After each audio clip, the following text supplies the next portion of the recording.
Il y a quelque chose qui va vous intéresser, Pierre Rabhi. C'est un sujet passionnant. On va partir maintenant vers New York. Raphaël, tu as rencontré l'un des plus grands architectes de la planète. On appelle ça un star architecte. Et il est français. Évidemment. Il s'appelle Christian de Portzamparc. On peut se promener dans le monde entier et voir les projets qu'il a construits qui sont phénoménaux. La Cité de la musique à Paris, l'immeuble du journal Le Monde. Vous savez, on voit dans Paris une page comme ça collée sur un immeuble. La Cité des Arts de Rio, la Philharmonie au Luxembourg. Nous, on l'a suivi, tu viens de le dire, à New York, parce qu'il vient de construire un gigantesque gratte-ciel qui s'appelle le 157, qui fait 300 mètres de haut. Et tout ça dans un contexte totalement hallucinant où, à New York, les tours se mettent à repousser comme avant, comme des champignons. Et tout ça dans une espèce de frénésie de luxe absolu. Ce sont des appartements qui sont à l'intérieur de ces tours qui valent jusqu'à 100 millions de dollars. Je vous propose de découvrir ça avec Christian de Portzamparc. Attention au vertige, c'est un reportage de Raphaël Bayot. En architecture, tout commence toujours par un dessin. Quelques traits, quelques lignes et Christian de Portzamparc crée un gratte-ciel, son gratte-ciel. Donc le principe du bâtiment est une tour qui est orientée, qui se tourne vers Central Park. Donc là, on a les pixels qu'on va retrouver sur les faces latérales. Ça. Voilà, quelques immeubles qui sont au bord du parc et ça émerge comme ça. Et là, je l'ai fini.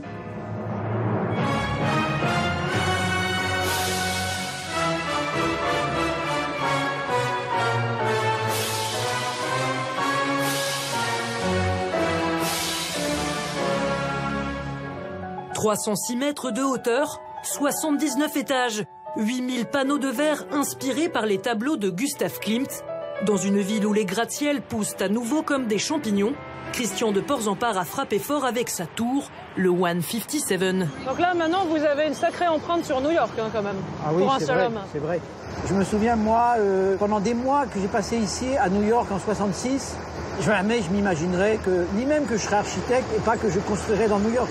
J'ai travaillé à essuyer les verres dans un bar un peu chicos, qui est plus loin dans la 57e. Quelle histoire! Donc, c'est une histoire presque américaine, hein. Ouais. Mais non, c'est une histoire française. En vérité, c'est une histoire française. Cette histoire française, celle d'un architecte qui a conquis la planète. Son premier coup immense, la Cité de la musique à Paris. À cette époque, le président de la République regrette même publiquement le choix d'un autre architecte pour l'Opéra Bastille. Quand on a déchiré les enveloppes, le numéro 2, c'était Portzamparc. J'avoue que j'aurais préféré le projet de Portzamparc. 1994, la consécration mondiale. Il est le premier Français à recevoir le prix Pritzker, l'équivalent du Nobel pour les architectes. La suite, des dizaines de projets spécialisation verticalité. En 1999, la tour LVMH, déjà à New York, est inaugurée, et pas par n'importe qui. C'est un great honor for me to be here with all of you to celebrate this new tower. Welcome to 157. À l'intérieur de son nouveau gratte-ciel, nous commençons la visite par la piscine, so chic. Alors, c'était un enjeu très important d'arriver à placer sous ces dizaines et dizaines d'étages de logements ces énormes poutres et piles qui reprennent les charges, qui font ce transfert pour avoir ces grandes fenêtres sur la ville. Un hôtel de luxe occupe la partie inférieure de la tour.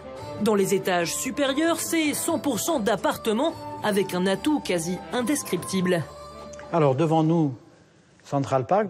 Alors, il y a des parcs dans toutes les villes, mais celui-là, il a ce côté merveilleux d'avoir tous ces hauts immeubles qui font cette falaise des deux côtés. On voit en bas la patinoire et les gens qui ont l'air d'être des petites fourmis. On n'a plus la notion de ce qui est grand et petit. Alors là, il y a un hélicoptère qui passe.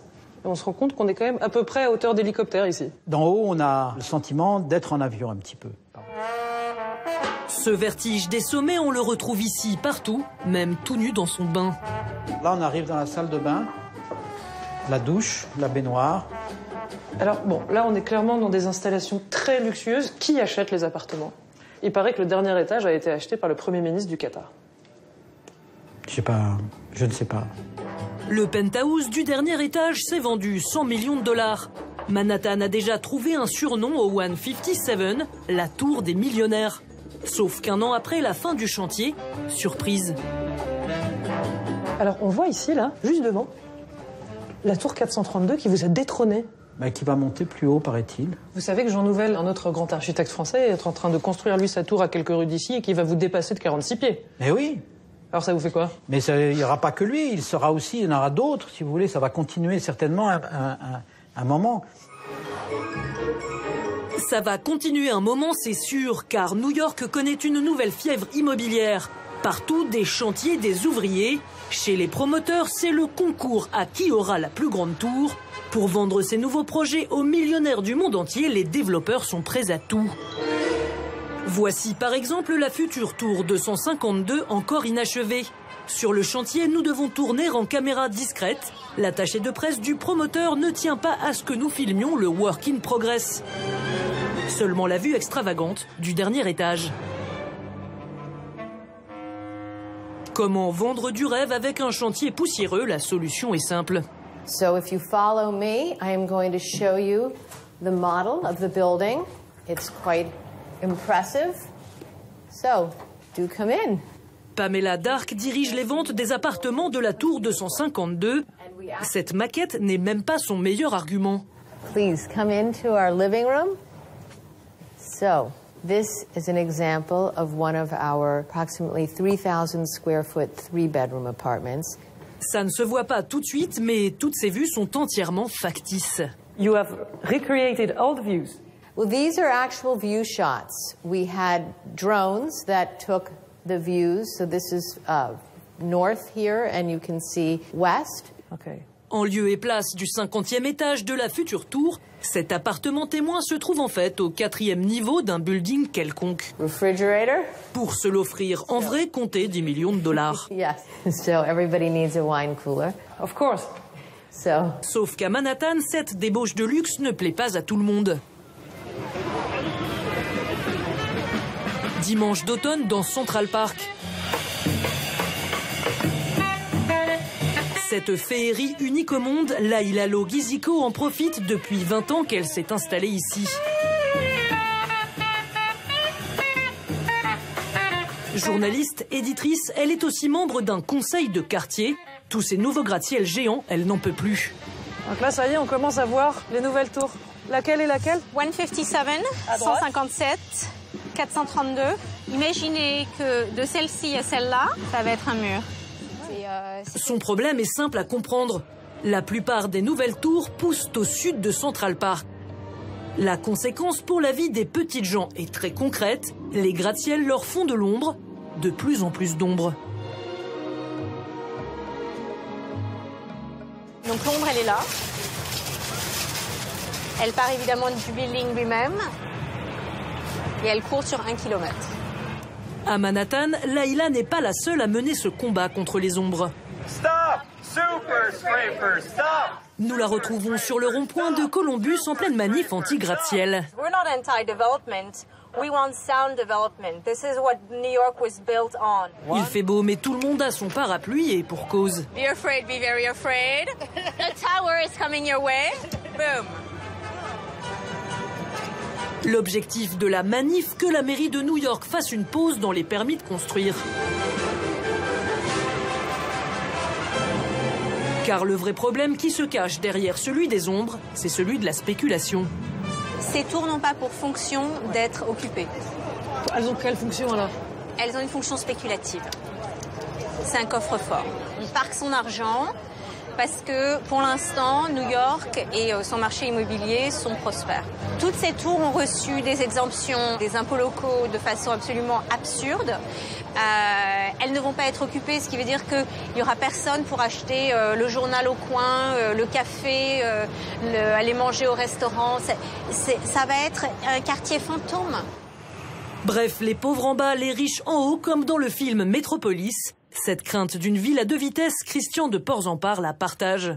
C'est une inquiétude que vous avez, vous? Oui.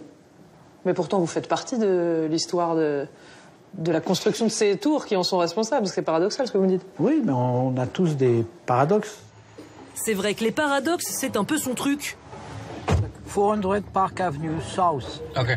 On le soupçonne ainsi de préférer au grand 157 son dernier projet new-yorkais, la tour Prism, beaucoup plus petite. Une tour, une de plus, à lui seul, l'architecte français a modifié la mythique skyline de Manhattan. Vous êtes un peu le prince de New York, Christian de Portzamparc? Ah, vous exagérez là. Comment vous dire? Je déteste les architectes qui ont justement pris une grosse tête parce qu'ils ont fait un truc haut ou grand. Est-ce que malgré votre modestie, vous commencez quand même à réaliser le truc? Oui, absolument. Et qu'est-ce que vous vous dites? Je me dis que c'est pas mal. Et Christian de Portzamparc est l'invité du supplément.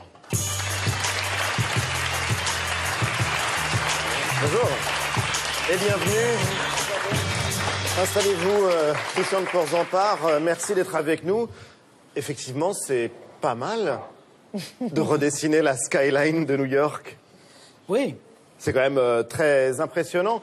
Qu'est-ce qui vous plaît le plus? C'est vrai qu'on a un plaisir à faire une tour comme un repère dans la ville et comme une sculpture. Je dirais presque que c'est un plaisir d'artiste un peu narcissique. En même temps, ça apporte quelque chose à une ville. Alors là, ils vous ont dit l'ombre, elle est très exagérée, l'image. L'ombre portée de cette tour. Non, mais je comprends que les gens... C'est une image réelle. Je comprends que les gens s'inquiètent, mais il y a des législations qui font que ça peut pas, on ne peut pas faire deux tours collées. Vous voyez, c'est quand même... il y a une très subtile règle à New York. On achète les droits aériens du voisin. Oui. Mais ce qui est possible à New York ne l'est pas, par exemple, à Paris. Non. Pourquoi? Alors, deux choses. On a une grande méfiance à l'égard des tours. Je le comprends. France, oui. C'est quoi? C'est une culture française non, de la tour? Non, on a un peu... raté les tours? On n'a pas bien réussi. Et la ville, aussi, on a une merveilleuse ville horizontale, léguée par l'histoire, par toute la stratification des années. Donc, on a une chose qu'on aime. Et moi, je ne dis pas qu'il faut faire monter une tour de Rivoli. Oui. Par contre, une tour toute seule comme la tour Montparnasse, c'est pas joli quand il n'y en a qu'une. Ce qui est pas à New York, c'est celle-là en l'occurrence. Mélange. Non mais c'est vrai, une tour seule, c'est toujours bizarre, quoi. Je trouve toujours qu'il aurait été mieux de faire une sorte de quartier comme on voit dans les villes, un bouquet de. C'est vrai. Bon. Question toute bête, Christian de Portzamparc, peut-être que tu pourrais y répondre, Raphaël. On achète un appartement à 50, 60, 100 millions de dollars dans la tour 157. Est-ce qu'on a le vertige? Alors, un petit peu. Oui. On est d'accord. Vous-même un petit peu, non? Non, je dis qu'en haut, quand on sait que ça tient, moi je sais comment c'est calculé, ça tient. Mais vous voyez le monde qui est en bas, vous avez presque des nuages en dessous de chez vous. Ouais. Moi, je n'aurais pas forcément envie. Ce que je trouve très étonnant, c'est que plus c'est cher, c'est le plus haut. Oui, plus c'est haut, plus c'est cher. Vous avez dit tout à l'heure les plus hautes, les plus chères, les plus folles. Et je cherche pas, moi je n'ai pas l'intérêt, la passion de faire plus haut. Pierre Rabhi, comment vous voyez cette tour qui s'élève à New York? Qu'est-ce qu'elle vous inspire? Je n'aimerais pas y habiter, bien entendu. Non. C'est la première chose. Je pense que c'est lié à toute l'histoire de l'industrialisation. Et qu'à un moment, on avait besoin d'énormément de main-d'œuvre pour faire décoller l'industrie.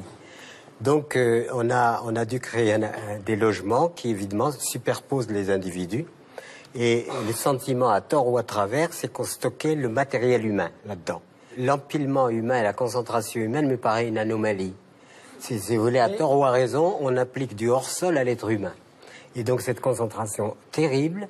Moi, je vis dans un pays, quand on me dit quelle est la surface de votre appartement, je dis mon appartement fait 30 hectares. Vous êtes un privilégié. Ici oui, mais c'est pas un privilège. Ce que je veux dire, c'est que la modération en architecture, on y arrive. Il faudra y arriver.